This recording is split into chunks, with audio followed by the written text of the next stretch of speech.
All right, are the days of big upfront payouts and bonuses for LIV Golf over? There's a new report that just dropped that seems to indicate that they are. And more importantly, if they are, what does that really mean going forward? Nobody ever imagined it would come to this.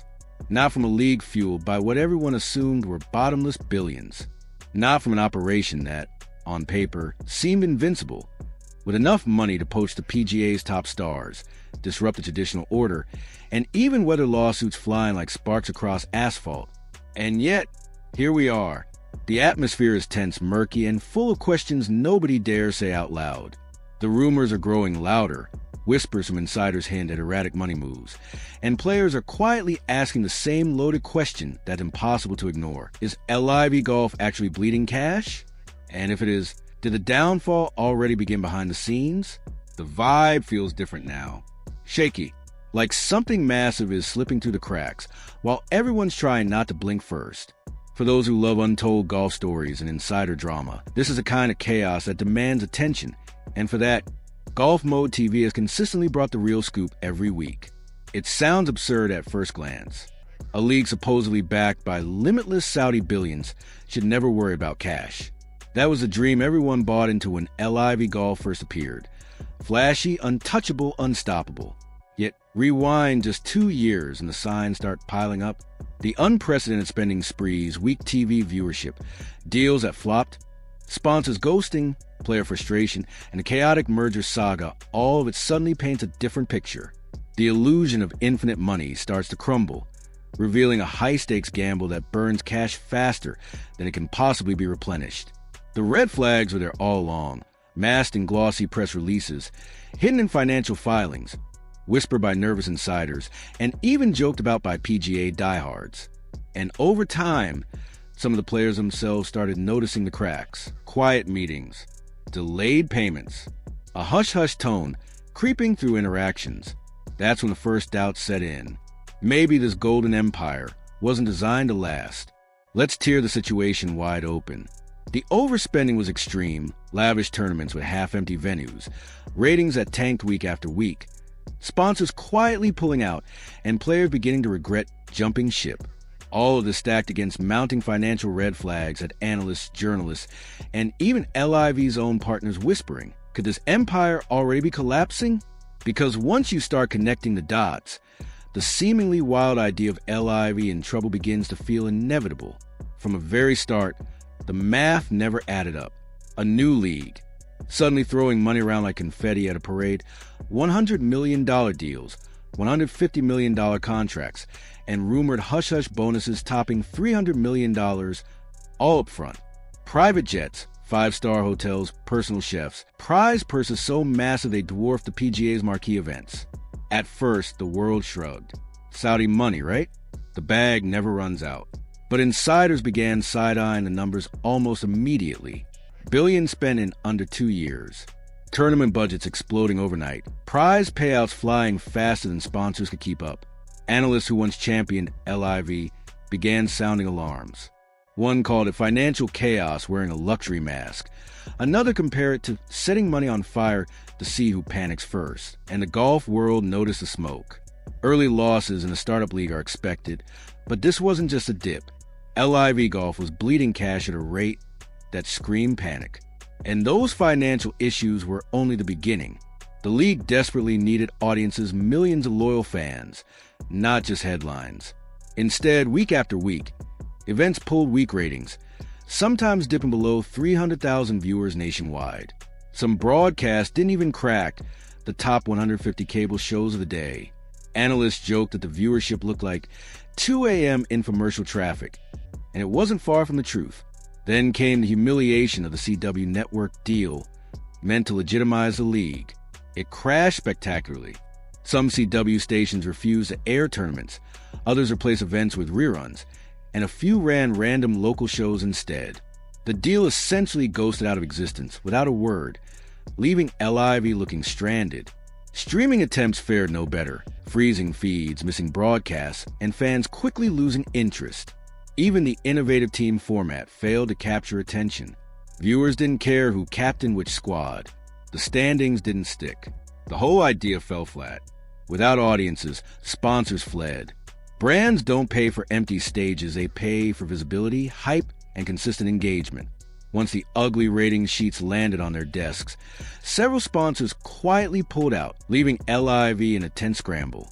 Suddenly, the lavish lifestyle promised the players private jets, 5-star accommodations, enormous bonuses began cracking. Appearance fees were quietly reduced. Travel budgets were slashed. The dream life LIV promised started to fade.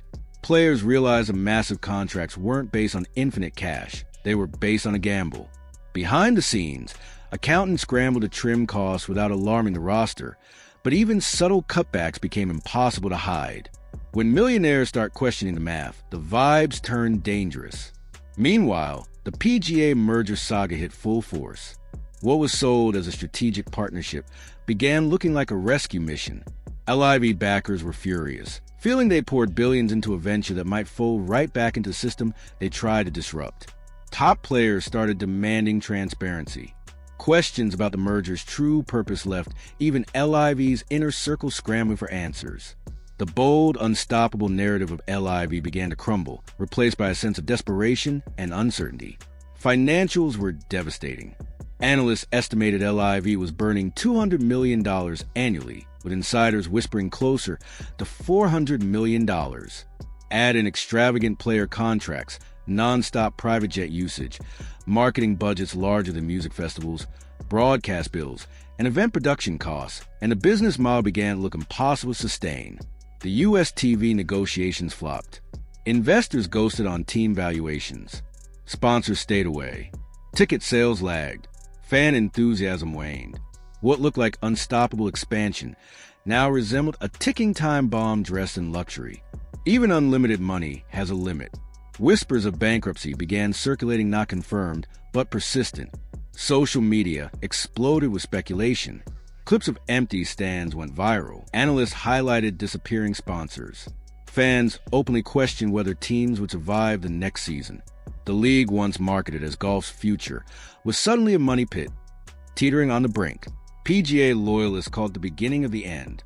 Die-hard LIV fans tried to remain calm, but the cracks were impossible to ignore. Players scouting exit routes, captains dodging questions, executives stepping back, and an unmistakable freeze in spending.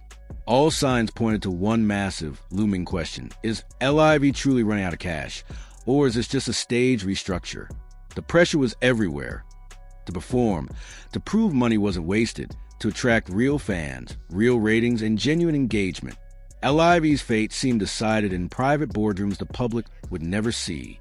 Reports suggested that Saudi financiers were pushing for stability, steady returns, and proving growth nightmare requirements for a league built on infinite money and headline-grabbing stunts.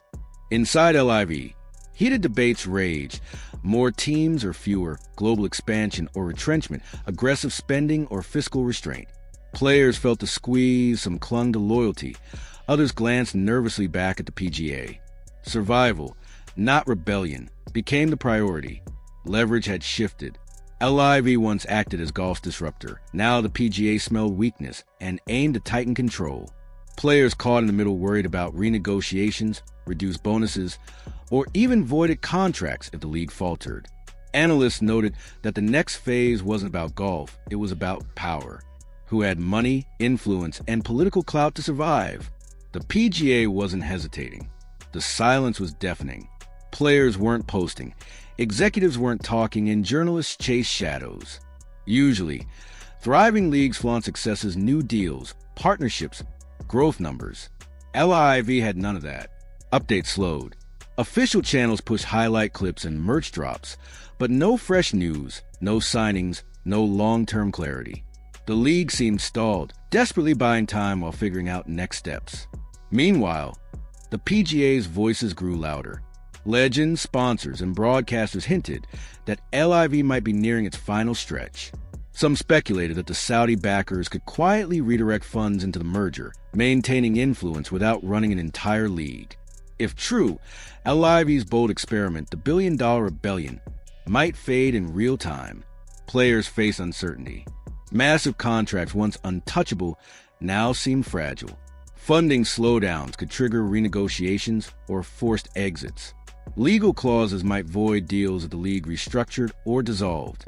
Players sweating behind the scenes realized the empire was precarious. Bridges burned, lawsuits filed, trust frozen. Some PGA pros vowed never to welcome defectors back. Others acknowledged that even loyalty has a price when ratings are on the line. LIV's collapse wouldn't just cost money, it could erode legacies. It wasn't about money anymore, it was about pride. LIV promised the future of golf, a spark of rebellion, but now it teetered on survival. The once unstoppable league had become a high-stakes balancing act between ego, economics, and endurance. Insiders predicted that the next 6 months could determine everything.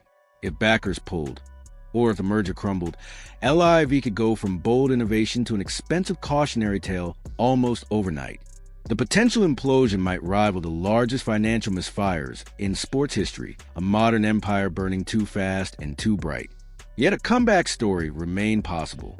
If LIV stabilizes, secures funding, and reignites fan interest, it could rewrite its narrative overnight. But right now, the league exists in a state of suspended uncertainty, half-full crowds, messy marketing, silent executives, and worried players. Gone is the fearless LIV of 2022. Now comes a defensive, cautious, survival-focused LIV of 2025. Analysts report audits, evaluations of team values, audience numbers, and long-term viability. If metrics fail to improve, restructuring, cutbacks, or even team eliminations could happen overnight. The real danger? LIV failing before the merger deadline could allow the PGA to seize control completely, leaving the league stranded. Without proof of sustainability, billions of initial investments mean nothing. Every empire hits a breaking point, and LIV might be dangerously close. Overspending, tanking ratings, vanished TV deals, sponsor withdrawals, merger politics, and financial losses all point to one possibility: a collapse, or at best, a near collapse. Bankruptcy hasn't been confirmed, but the warning signs are undeniable. Whether LIV bounces back, stabilizes to the merger, or collapses entirely remains unknown. What is clear is that the league is no longer the unstoppable force it once appeared to be. Fans, players, and insiders alike are watching a slow-motion disaster or a potential comeback unfold.